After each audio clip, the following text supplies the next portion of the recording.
ذات يوم أصحابه جميلة ذاك فهو الأب. ممتاز. الثعلب. برازيل. الثعلب. كتاب معلم على السبورة النقل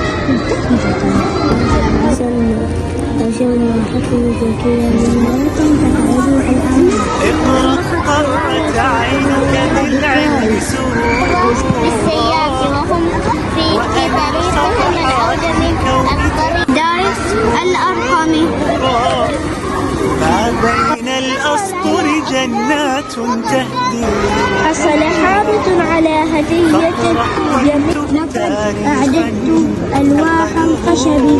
فتاة صغيرة لها وجه لطيف مسرورة والهم هل تشمين رائحة؟ عقدانة يديها وقالت ما بين الأسطر جنات كنت معها وعمل بها